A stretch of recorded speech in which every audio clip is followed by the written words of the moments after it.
ये हैरान कर देने वाली दुनिया की ऐसी धार्मिक तीर्थ यात्रा है जिसमें हिंदू, मुस्लिम, सिख, ईसाई, किसी भी जात या धर्म के लोग बिना किसी पाबंदी के शामिल हो सकते हैं। हज में जाने के लिए मुस्लिम होना जरूरी, कांवड़ यात्रा में शामिल होने के लिए हिंदू होना जरूरी, कुंभ मेले में जाने के लिए भी हिंदू होना जरूरी।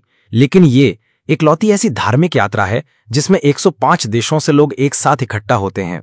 सबसे अद्भुत बात यह है कि इतनी भीड़ होने के बावजूद ना चोरी होती है, ना कोई घटना, ना भगदड़। यहाँ हर तरफ अमन, मोहब्बत और इंसानियत की मिसाल देखने को मिलती है। ये चमत्कारिक पदयात्रा होती है इराक के करबला में और इसे कहते हैं अरबईन।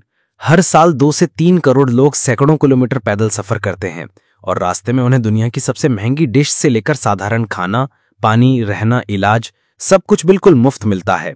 ये सिर्फ एक धार्मिक यात्रा नहीं बल्कि इंसानियत का सबसे बड़ा उत्सव है। कल्पना कीजिए एक ऐसी दुनिया जहां सीमाएं मिट जाती हैं, जहां धर्म की दीवारें गिर जाती हैं और जहां हर इंसान सिर्फ इंसान होता है। अरबईन यात्रा वो जगह है जहां यह सपना हकीकत बन जाता है। यहाँ हिंदू पंडित अपनी पगड़ी पहने चलते हैं, सिख भाई अपनी किरपान के साथ कदम मिलाते हैं, ईसाई पादरी क्रॉस थामे आगे बढ़ते हैं और मुस्लिम, नास्तिक, यहूदी सब एक साथ एक ही धुन में इमाम हुसैन की याद में पैदल चलते हैं। ये यात्रा सिर्फ एक पदयात्रा नहीं है, ये इंसानियत की जीत है जहां 105 से ज्यादा देशों के लोग अलग अलग भाषाओं, संस्कृतियों और विश्वासों के बावजूद एक हो जाते हैं। दुनिया के बाकी तीर्थ स्थलों पर जहां प्रवेश के लिए धर्म की जांच होती है, वहां अरबईन सबके लिए खुला है, जैसे स्वर्ग के द्वार जो हर प्राणी के लिए खुले हों। और सबसे हैरान करने वाली बात, इतनी विशाल भीड़, 2 से 3 करोड़ लोग जो अगर एक लाइन में खड़े हो जाएं तो पृथ्वी को कई बार लपेट लें, लेकिन यहां कभी चोरी नहीं होती, कभी लूट नहीं, कभी झगड़ा नहीं। जहां दुनिया की अन्य रैलियों या मेलों में हजारों की भीड़ में ही भगदड़ मच जाती है, वहां करोड़ों की भीड़ में शांति का समंदर बहता है। कोई अपना पर्स गिरा दे तो लोग उसे उठाकर लौटा देते हैं, कोई थक जाए तो अजनबी उसे कंधा दे देते हैं। ये यात्रा इंसानियत की उस ऊंचाई को छूती है जहां नफरत की कोई जगह नहीं, सिर्फ प्यार और करुणा का राज है। इराक, जो दुनिया की नजरों में युद्ध और तबाही का प्रतीक है, यहां इंसानियत का स्वर्ग बन जाता है। करबला की धरती, जहां 1400 साल पहले खून बहा था, आज मोहब्बत की नदियां बहाती है। अरबईन, 40वां दिन, इमाम हुसैन की शहादत के 40 दिन बाद, जब दुनिया भर से लोग इकट्ठा होकर उनकी याद में रोते हैं और चलते हैं। ये यात्रा सिर्फ पैदल चलना नहीं है, ये एक क्रांति है, एक आंदोलन है जो बताता है कि इंसानियत अभी जिंदा है। हर साल 2024 में तो 21 मिलियन से ज्यादा लोग शामिल हुए और 2025 में अनुमान है 25 मिलियन तक पहुंच जाएगी। ये संख्या इतनी बड़ी है कि हज, कुंभ मेला या किसी भी विश्व कप को पीछे छोड़ देती है। हज में जहां मुसलमानों को ही जाना पड़ता है, कुंभ में हिंदुओं को, लेकिन अरबईन में कोई बंधन नहीं। यहाँ ईरान से, पाकिस्तान से, भारत से, अमेरिका से, यूरोप से, अफ्रीका से, हर कोने से लोग आते हैं। कुछ 80 किलोमीटर नजफ से करबला तक पैदल चलते हैं, कुछ 500 किलोमीटर बसरा से, कुछ तो ईरान के मशहद से 2600 किलोमीटर का सफर तय करते हैं। ये पैदल यात्रा इतनी लंबी है कि पैरों में छाले पड़ जाते हैं, धूप में शरीर जल जाता है, लेकिन दिल में जो सुकून मिलता है वो दुनिया की कोई दौलत नहीं दे सकती। अब सोचिए इतने लंबे सफर में क्या होता है। रास्ते में हजारों नहीं, लाखों मवाकिब सेवा के तंबू लगे होते हैं। ये तंबू स्थानीय लोग लगाते हैं जो साल भर कमाई का बड़ा हिस्सा इसी में खर्च करते हैं। यहाँ खाना मुफ्त, पानी मुफ्त, चाय मुफ्त, शरबत मुफ्त, यहाँ तक कि दुनिया की सबसे महंगी डिशेस, बिरयानी, कबाब, तंदूरी, अरबी व्यंजन सब मुफ्त। कोई पैसे नहीं लेता, बल्कि लोग आपको रुकने के लिए मजबूर करते हैं। खाओ भाई, पियो, आराम करो। अमीर लोग जो साल भर बिजनेस में व्यस्त रहते हैं, यहाँ सड़क पर खड़े होकर पानी पिलाते हैं, खाना परोसते हैं, गरीबों के पैर दबाते हैं। एक बार एक यात्री ने बताया कि वो थक कर बैठ गया तो एक स्थानीय आदमी ने उसके जूते उतारे, पैर धोए और मालिश की। वो आदमी रो पड़ा क्योंकि ऐसी मेहमान नवाजी दुनिया में कहीं नहीं मिलती। और सिर्फ खाना ही नहीं, इलाज भी मुफ्त। रास्ते में मेडिकल कैंप, डॉक्टर, नर्स, दवाइयां सब फ्री। पैर में छाला पड़े तो तुरंत इलाज, बीमार हो जाएं तो दवा, यहां तक कि बड़ी सर्जरी भी अगर जरूरत हो तो मुफ्त।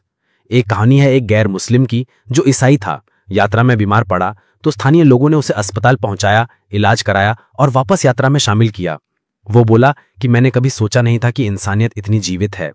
ये यात्रा जहां इंसानियत सिखाती है, वहीं ये भी दिखाती है कि पैसा सब कुछ नहीं, सेवा और मोहब्बत सब कुछ है।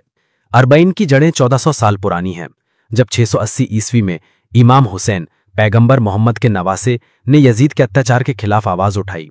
करबला के मैदान में उन्होंने अपने परिवार और 72 साथियों के साथ शहादत दी। पानी तक न दिया गया, लेकिन उन्होंने झुकना नहीं सीखा। उनकी बहन जैनब ने इस कहानी को दुनिया तक पहुंचाया और आज अरबईन उस बलिदान की याद है। ये सिर्फ शोक नहीं बल्कि न्याय की पुकार है, अत्याचार के खिलाफ विद्रोह है। इमाम हुसैन की शहादत ने दुनिया को सिखाया कि सच्चाई के लिए मरना भी जीना है। और आज ये यात्रा उस संदेश को जीवित रखती है, जहां लोग पैदल चलकर कहते हैं, हम हुसैन के साथ हैं। यात्रा के दौरान जो नज़ारे देखने को मिलते हैं वो चमत्कार से कम नहीं। लाखों लोग काले झंडे लेकर चलते हैं, मातम करते हैं, नौहे पढ़ते हैं। रात में ठंड, दिन में गर्मी, लेकिन कोई शिकायत नहीं। एक बार एक विकलांग व्यक्ति को देखा गया जो व्हीलचेयर पर 80 किलोमीटर का सफर तय कर रहा था और लोग उसे धक्का दे रहे थे। बच्चे पानी बांटते हैं, बूढ़े दुआएं देते हैं। यहां कोई अमीर गरीब नहीं, सब बराबर। एक करोड़पति गरीब को खाना परोसता है, एक मजदूर अमीर के पैर दबाता है। ये समानता की मिसाल है, जहां समाज की सारी दीवारें गिर जाती हैं। और सुरक्षा, जहां दुनिया में करोड़ों की भीड़ में अराजकता मच जाती है, वहां यहां सब शांत। इराक सरकार लाखों सैनिक तैनात करती है, लेकिन असली सुरक्षा लोगों के दिलों में है। आतंकी हमलों की कोशिश हुई, लेकिन लोगों का हौसला नहीं टूटा। 2012 में बम धमाके हुए, लेकिन अगले साल और ज्यादा लोग आए। ये डर पर जीत है, नफरत पर मोहब्बत की जीत है। अरबईन बताता है कि शांति संभव है अगर दिल साफ हो। अब कुछ व्यक्तिगत कहानियां सुनिए जो इस यात्रा को और जीवंत बनाती हैं। एक कोलंबियाई महिला लिजिथ डियाज, जो मुस्लिम नहीं थी लेकिन यात्रा में शामिल हुई, वो कहती है, मैंने कभी इतनी ऊर्जा महसूस नहीं की। शरीर थकता है लेकिन आत्मा उड़ती है। एक अन्य कनीज फातिमा अलवी, जो गर्मी में चली, बोली कि गर्मी 45 डिग्री थी लेकिन दिल में ठंडक थी। एक क्रिश्चियन ग्रुप ने कहा कि हमने कभी ऐसी निस्वार्थ सेवा नहीं देखी। एक हिंदू पंडित ने बताया कि वो इमाम हुसैन के बलिदान से प्रेरित होकर आया और यहां उसे घर जैसा लगा। ये कहानियां बताती हैं कि अरबईन धर्मों की सीमाओं से परे हैं। यह मानवता का उत्सव है। 2024 की यात्रा में तो रिकॉर्ड टूट गया, 21 मिलियन लोग आए और 2025 में 25 मिलियन तक पहुंच जाएगी। ये संख्या इतनी बड़ी है कि भारत से लाखों लोग गए, तिरंगा लहराते हुए। फिलिस्तीन के समर्थन में झंडे लहराए गए, गाजा के दर्द को याद किया गया। ये यात्रा सिर्फ धार्मिक नहीं, सामाजिक और राजनीतिक भी है, जहां न्याय की बात होती है। इराक, जो युद्ध से गुजरा, यहां शांति का प्रतीक बनता है। अरबईन हमें सिखाता है कि दुनिया में अभी अच्छाई बाकी है,